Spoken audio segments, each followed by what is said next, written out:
with Greece here. Um, the classical Greeks did a lot of really important things, even though there weren't a lot of them.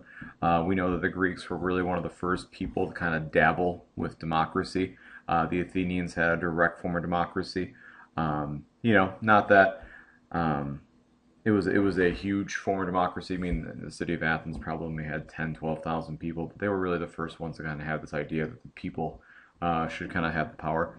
The Greeks were also the first to have the Olympics. They were really the first ones to dabble in philosophy. In fact, if you take philosophy in college, you'll read a lot about Socrates and Plato and Aristotle. The Greeks were also some of the first to really focus a lot on theater, and the Greek tragedy and the Greek comedy were very important things. The Greeks were also one of the first people to actually um, figure out the circumference of the Earth, and they figured out the value of pi. So when you're in geometry class and you're dealing with pi, calculating circumferences and using radiuses and stuff like that, much of that stuff comes from the Greeks. And of course, the Greeks also were kind of rough and tough. The Spartans are well known for kind of their insane attitude to war. And just recently, in the past couple of years, the movie 300 came out that kind of talked about the last stand of the valiant Spartans and their king Leonidas at the Battle of Thermopylae. And so, the Greeks, part of Europe, obviously, very very impressive stuff. When we look at classical Rome, I mean, these guys were around for 1,000 years. And if you look at the map there, you can just see how big the Roman Empire was. Just gigantic. I mean, you look at all the modern day European countries that are, basically included in the Roman Empire. You got like Germany and Spain and Portugal and, parts of North Africa and Egypt and modern day Turkey and Greece and Great Britain, France. All these countries that make up modern day Europe and North Africa and the Middle East. They're all part of the Roman Empire. I mean, the Roman Empire controlled the entire Mediterranean Sea. Some of the incredible things that the Romans did that we kind of remember. They did for a short time dabble with kind of a republican form of government where they did have some sort of a democracy, but that went away with when the emperors kind of took over. They were incredible engineers. They had amazing aqueducts, as you can see in that picture there, where they could bring fresh water to these cities. I mean, one of the most important things about having big cities, is having a fresh supply of water. And the Romans had incredible ways of bringing water to their cities, then also taking the sewer out of the cities. They built Colosseum, all these fantastic arenas. The Roman Colosseum could hold roughly 40 to 45,000 people. Had kind of a retractable roof. I mean, just impressive stuff. The Roman system of laws was also very impressive. It was really, they were really the kind of the first ones to come with this idea that you're innocent until proven guilty, and everyone's equal under the law. I mean, that really was a big legacy of the Romans, and also the Romans were really the ones to kind of adopt Christianity and really give Christianity its first big boost. Which might sound kind of weird because I'm sure most of us know the story of Jesus and that he was crucified by the Romans. But eventually the Romans adopt Christianity. And, without the help of the Romans, I mean, who knows if Christianity is able to expand like it did. I mean, so the Romans were incredibly successful people. Unfortunately, the Romans fall for several reasons that we talk about throughout the year. One of the reasons could be barbarians and stuff like that. But Western Europe mainly kind of falls into a state of disarray during the Middle Ages. They go through a brief history of decline, not brief, extended period of time, excuse me. Where really there's a very big decline of learning. Most people can't read or write. There's really not much interaction with other cultures. There's very little trade. The cities dwindle. I mean, Rome during the Roman times was a city of about 1 million people, and it dwindled to, between 20 and 50,000 people during the Middle Ages. So it is a very long period of decline. The urban centers, dwindle, and people start moving out into the countryside. And just when Europe is starting to kind of get over the fact that Rome fell and there's some kind of stabilization taking place, Europe is hit with more invasions. You have Muslims invading from North Africa. In fact, many people don't realize this, but the Muslims controlled Spain basically up until 1492 is when the Muslims were finally kicked out of Spain. The Vikings invaded from the Scandinavian countries from the north, and they created tons of chaos. You have the Magyars who invaded from the east. You have the Mongols who also invaded. periodically. And so, I mean, Europe really was during this period of time. I mean, they were having a rough go with it. It was also during this time that the Christian church was really at its height, its zenith in power. I mean, they were probably the most powerful political force in Europe during this time. So, I mean, rough period of time in European history. But as we know, Europe definitely comes out of this. I mean, they eventually kind of pick up the pieces. They kind of start pushing forward, and it really all starts with the Crusades. The Crusades are these kind of religious wars that Europe fights against the Muslims in the Middle East, and the Europeans are trying to regain control of the Holy Land, which is the city of Jerusalem, which is a really important city for Christians, as it's an important city for Jews and also Muslims. And while the Crusades militarily are just a complete embarrassment and disaster, when the Europeans go and interact with the Muslims, they realize just how good the Muslims have it. I mean, Muslims have all these great trade goods. They have all these fascinating ideas, all this, high-tech technology. And the Europeans want all this stuff. And so while militarily, the Crusades are a disaster, it really is a motivation for the Europeans to once again to stop being so isolated. And the Europeans start trading with other cultures again. And we see a very big increase in trade between Europe and the Middle East and India and China. And that starts to bring Europe kind of out of these dark ages that they've been experiencing for, several centuries. Unfortunately, whenever you interact with other people, you oftentimes get things you don't want to get. For instance, sickness can spread when people travel. And so when the Europeans start interacting with, the people of Asia, one of the huge negative effects is the bubonic plague. The bubonic plague starts in China and it follows the trade routes west all the way to Europe. And, we don't know exactly how many people were killed, but, it's a real conservative guess is 1 out of every 3 Europeans is killed by the Black Death. And this has a lot of consequences as well. It destroys the political or economic system of the Middle Ages. Feudalism is absolutely destroyed by this. And also the church. The church loses a lot of power and a lot of respect. Because when the Black Death hit Europe, the church was powerless to stop it. In fact, the church officials died just like everyone else. And so people really started to kind of doubt how powerful the church actually was.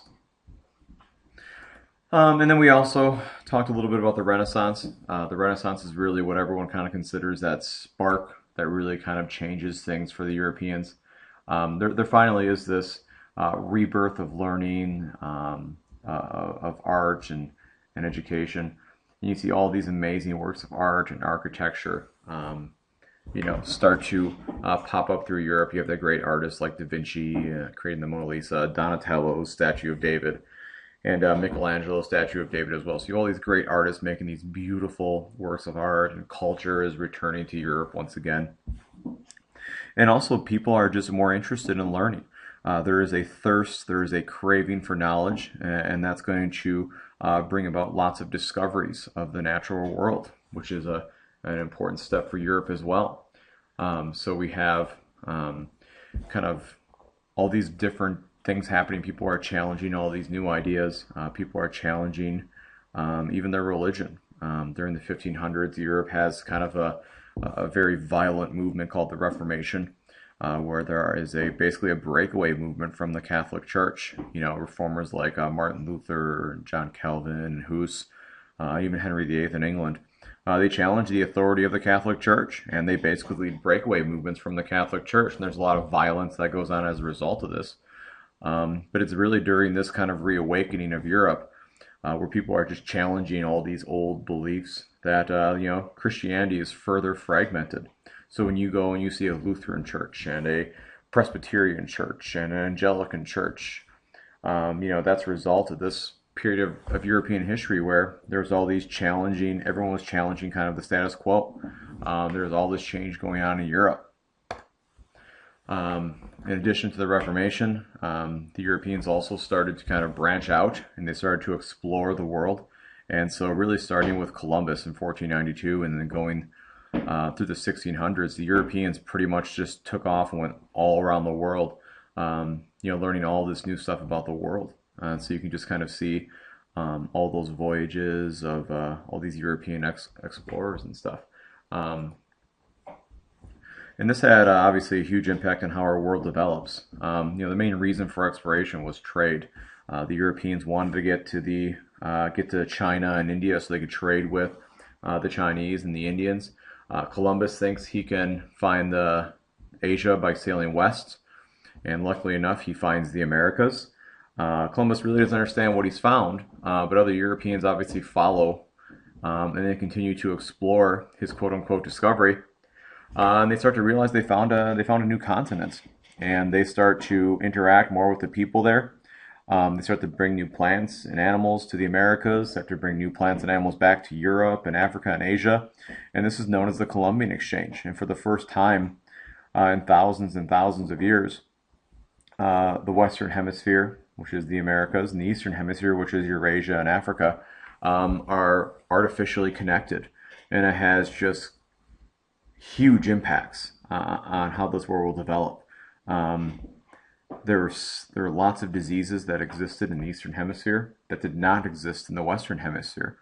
So, for instance, the Native Americans had never come into contact with smallpox or the flu or the cold, and they had built up no immunity to that. And so, when the Europeans came to the Americas, they inadvertently brought all these diseases to the Americas. And from our best guess, we think that roughly 95 to 99% of the Native Americans simply died of disease. And so half the world was emptied of its people, which is something that a lot of people really don't think about. And the Europeans basically had this empty continent to settle and make their own. I mean, when you look around your country today, you're going to see a lot of people that are from the Eastern Hemisphere, Europeans, Africans, Asians, and you're really not going to see a lot of Native Americans. Um, with the settlement of the Americas, you also see, unfortunately, slave trade picks up, and we see millions and millions of Africans taken from Africa and brought to the Americas. The main destination for African slaves was Brazil and the Caribbean islands, where there was a lot of sugar plantations. There also was a good deal of Africans brought to, a great deal, excuse me, of Africans that are brought to the Americas, roughly 300,000, we think.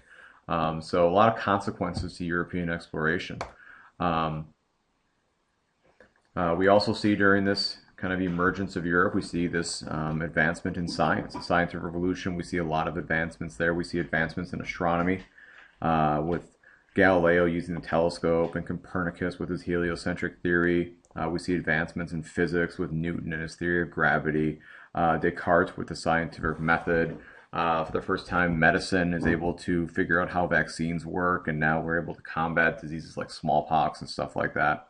So there's lots of real great advancements as well during this scientific revolution.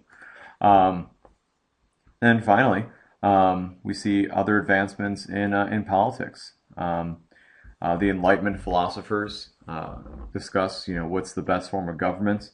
They also discuss what are rights that all mankind should have. So Hobbes and Locke debate human nature. Locke says that people are good and deserve democracy. Voltaire, who's a French philosopher, talks about and argues that people should have the freedom of religion, and that he thinks that intolerant people, shouldn't be intolerant essentially, and that people should accept people for who they are. There's a French guy named Montesquieu who argues that instead of having all the power of government with one or king or queen, that it should be separated, and that the power of government should be separated so that no one person or group can become a dictator and rule the country. And so if you look at our country today, we have a federal government that is split up into three. And we always see the president, we kind of view him as being the leader. But the Congress is there, the Supreme Court is there, and they're all equal parts to the government's power. And then you even have women like Mary Wollstonecraft, who she's one of the very first people in the 1700s to argue that women should be equal as well. And so you have all these fascinating things going on during this Enlightenment period as well. So basically, that's kind of just a real brief little history of Europe, kind of starting from the Greeks and then going all the way really to the 18th century there. So hopefully this helped, and I will see you later.